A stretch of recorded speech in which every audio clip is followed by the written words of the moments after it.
What I'm about to show you is the most profitable con in modern history. Over the past 70 years, the financial industry transformed debt from emergency borrowing into a $17 trillion subscription service to your future income. Your grandparents understood something we've forgotten. Borrowed money is expensive money. When they needed something, they saved first and bought second. Today, you've been programmed to buy first and pay forever. The shift wasn't accidental. Banks discovered that helping people purchase things wasn't nearly as profitable as selling people their own future income, month by month, year by year, for decades. Here's the straightforward math that explains everything. In 1950, the average American family carried essentially zero non-mortgage debt.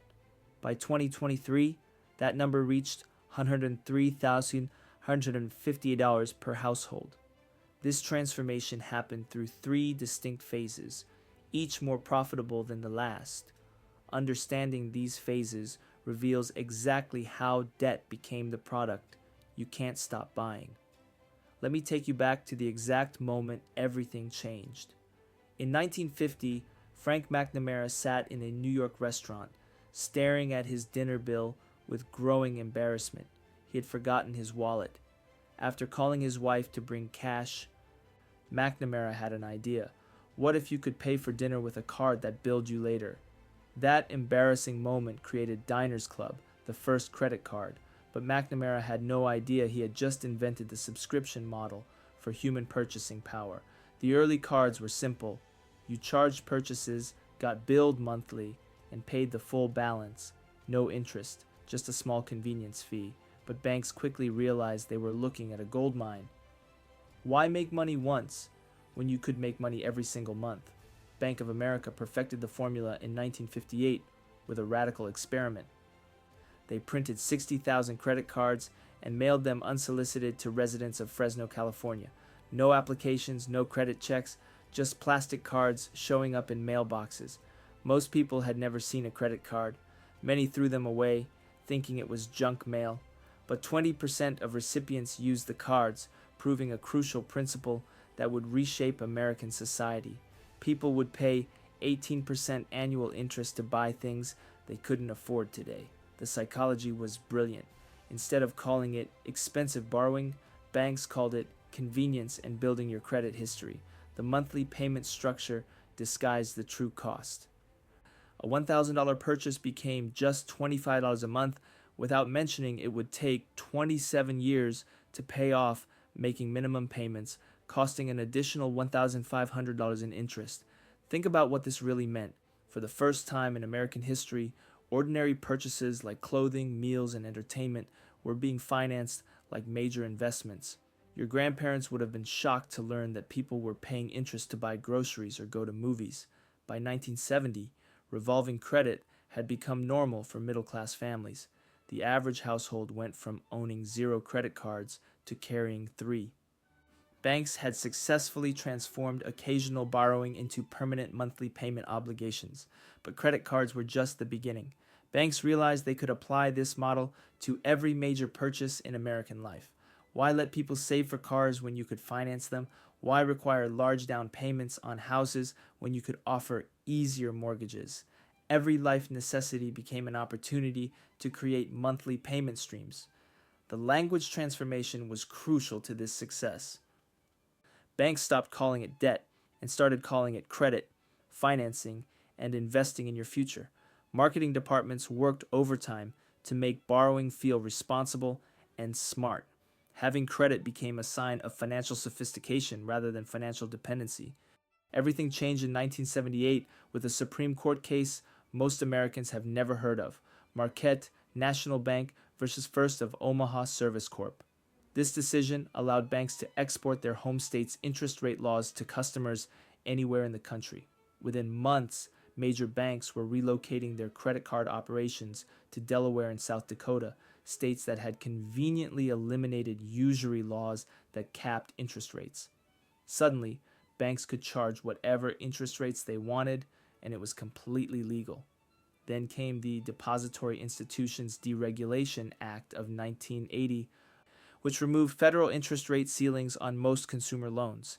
The combination of these two changes unleashed something unprecedented in American financial history: unlimited interest rates backed by federal law. Credit card interest rates jumped overnight from regulated rates around 12% to unregulated rates of 24% and higher. Banks began flooding mailboxes with credit card offers. The average American household went from carrying one credit card in 1970 to juggling 9 different cards by 2000. But the real breakthrough was a Wall Street innovation called securitization. This process allowed banks to package thousands of loans together and sell them to investors as bonds. Here's why this changed everything. Banks no longer kept loans on their books, so they no longer cared whether borrowers could actually repay. Traditional banking worked like this: a bank lent you money and kept that loan until you paid it off. If you defaulted, the bank lost money. This gave banks strong incentives to lend only to people who could repay. Securitization broke this model completely. Banks would originate a loan on Monday and sell it to Wall Street on Tuesday. Their profit came from origination fees, not loan performance. This meant banks suddenly had incentives to make more loans, bigger loans, and riskier loans, because each new loan generated immediate fee income regardless of whether it would ever be repaid. This follows an economic principle called moral hazard. When the person making decisions doesn't bear the consequences of those decisions, they tend to make riskier choices. Banks could now make terrible loans because someone else would suffer the losses. Wall Street loved securitization because it created steady monthly payment streams from millions of American households. Investors earned predictable returns from your monthly payments, while banks collected fees for originating new loans. Everyone in the financial system was getting rich except the people making the payments. Securitization spread from mortgages to credit cards, auto loans, and eventually student loans. By 1990, most consumer debt in America was being packaged and sold to investors within weeks of origination. The debt as product model was now operating at industrial scale. The student loan industry demonstrates exactly how debt became a perfectly designed product. Before 1970, most Americans paid for college through savings, work-study programs, and affordable state universities that were heavily subsidized by taxpayer funding. The Federal Family Education Loan Program, created in 1965 and expanded throughout the 1970s, changed everything. The government began guaranteeing student loans, which removed all risk from lenders. If students defaulted, taxpayers would reimburse the banks. This guarantee created a perverse feedback loop that continues today. Colleges could raise prices, knowing students could borrow unlimited amounts through federally guaranteed loans. Banks could lend freely, knowing taxpayers would cover any losses. Students could borrow large amounts, believing education was always a good investment. Here's the specific math that reveals the scope of this transformation. In 1980, average annual tuition was $1,471 in today's purchasing power, equivalent to about $5,090. Today, average annual tuition is $35,720, representing a 588% increase. Meanwhile, median family income grew only 22% over the same period. Students responded the only way they could, by borrowing more. Average student loan debt per graduate rose from $2,000 in 1980 to $37,000 in 2023.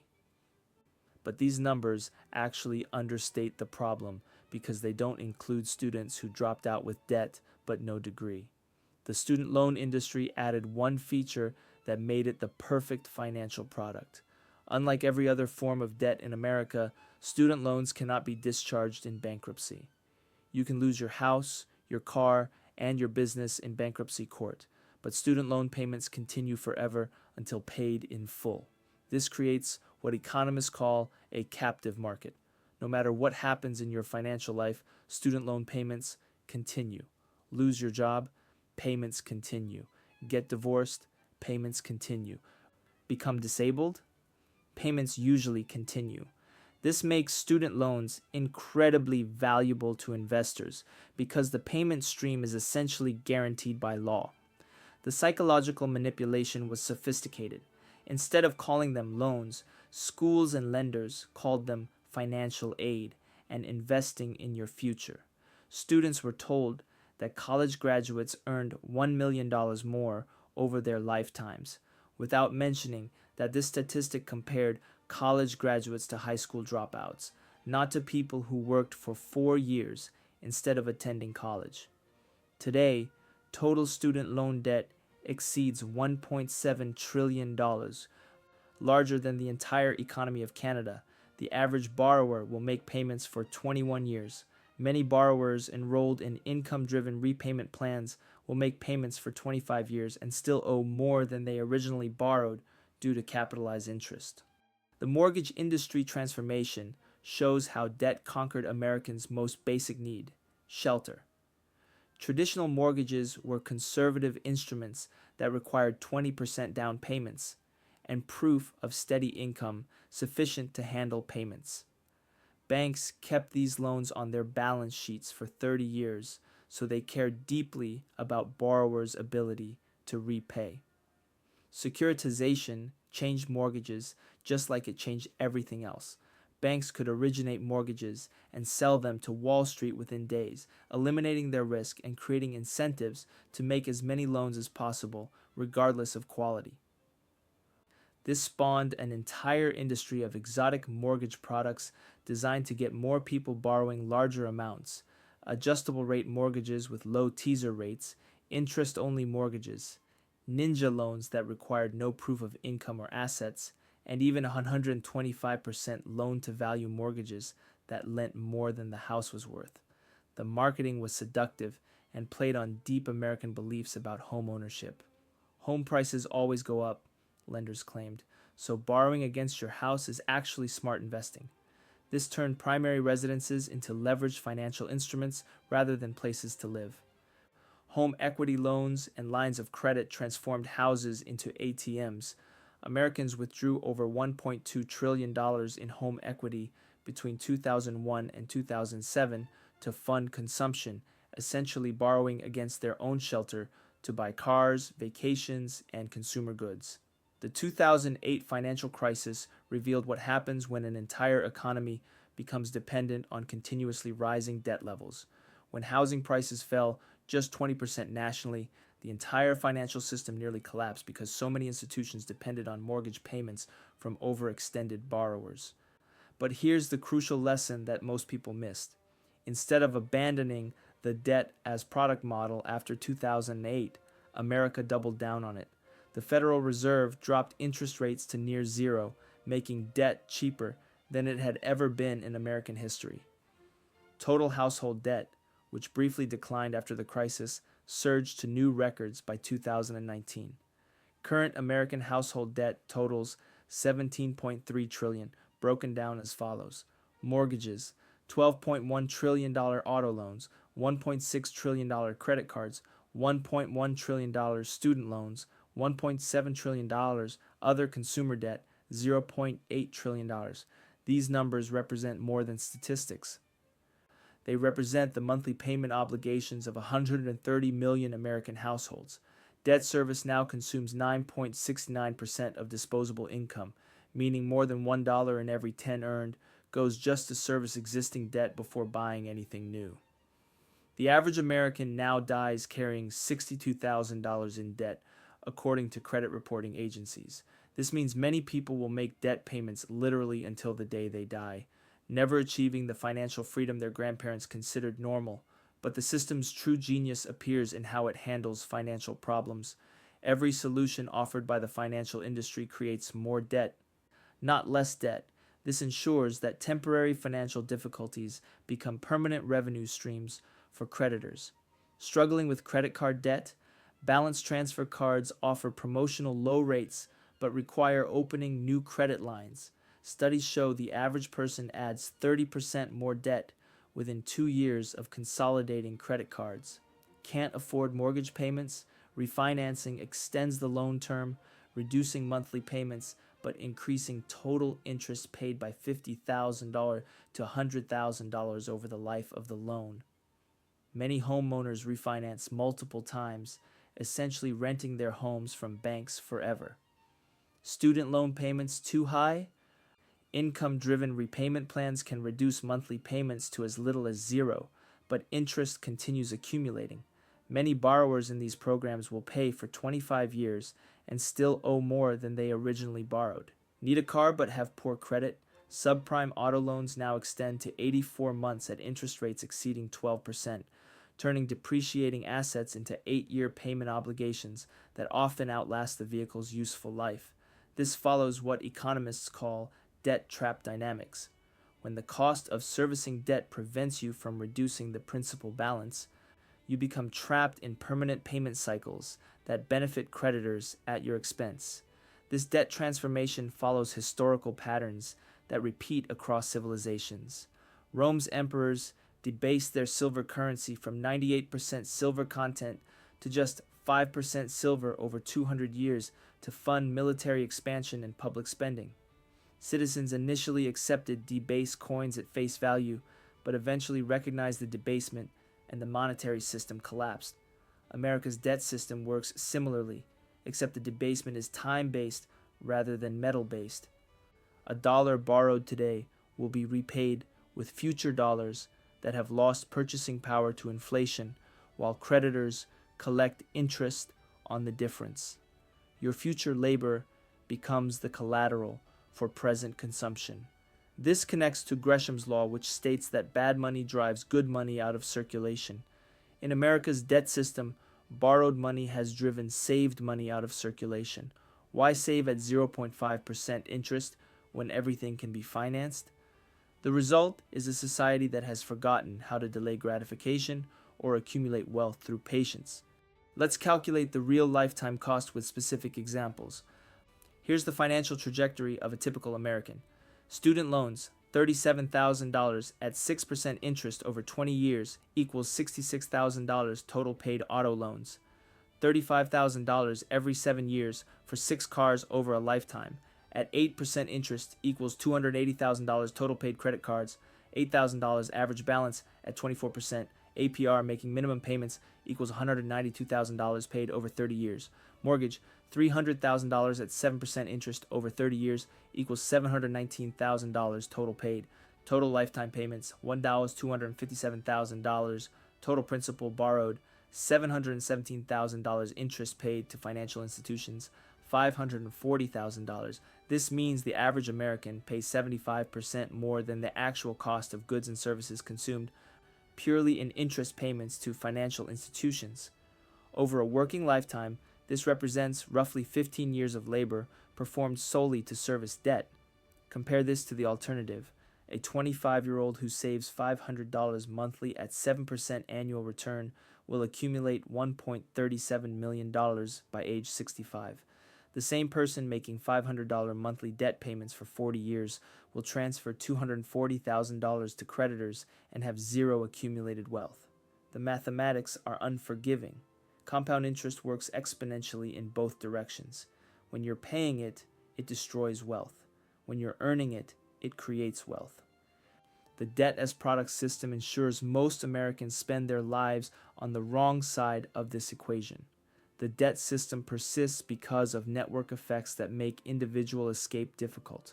When everyone carries debt, being debt-free becomes economically punishing. Credit scores require active borrowing to maintain high ratings. The algorithms assume that people without credit histories are riskier than people with extensive borrowing records. Cash purchases trigger fraud detection systems that assume large cash transactions are suspicious. Try buying a car with cash and watch how complicated the process becomes. Mortgage applications are harder without extensive credit histories. Many lenders require 2 years of credit card usage before approving home loans, even for people with substantial down payments. Employment background checks often include credit reports, meaning debt problems can prevent job opportunities that might solve debt problems. This creates what economists call institutional lock-in. When a suboptimal system becomes self-reinforcing, the costs of individual exit exceed the benefits, even when collective exit would benefit everyone. Breaking free requires understanding three key principles that the financial industry will never teach you. First, debt is always expensive money. No matter how it's marketed, borrowing costs more than paying cash. The convenience of monthly payments always includes a premium that compounds over time. Those rewards credit cards that give you 2% cash back, the average user pays $1,368 annually in interest to earn $206 in rewards. Second, time is the hidden cost.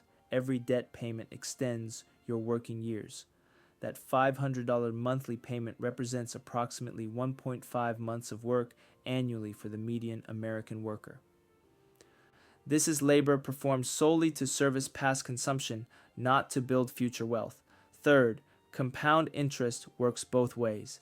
Einstein allegedly called compound interest the most powerful force in the universe. When you're paying it, it works against you exponentially. When you're earning it through savings and investments, it works for you with equal power. The mathematics are straightforward, but the financial industry has spent billions of dollars making sure most people never learn them. Understanding these principles changes how you evaluate every financial decision for the rest of your life. Closing. The transformation of debt from emergency borrowing into America's most profitable product represents one of the most successful marketing campaigns in history. Banks convinced multiple generations that borrowing money for ordinary purchases was not only normal, but financially sophisticated. The result is a society where people work primarily to service debt they accumulated to afford lifestyles that were marketed to them by the same institutions that profit from their monthly payments. It's a closed loop that benefits lenders while trapping borrowers in permanent payment cycles. Real financial freedom has always meant the same thing: owing less, not managing debt better. That's the one lesson the debt industry will never teach you, because it's the one lesson that threatens their most profitable product. If this opened your eyes to how the system really works, hit subscribe. The truth is always hidden in the profit margins, and I'll show you where to look.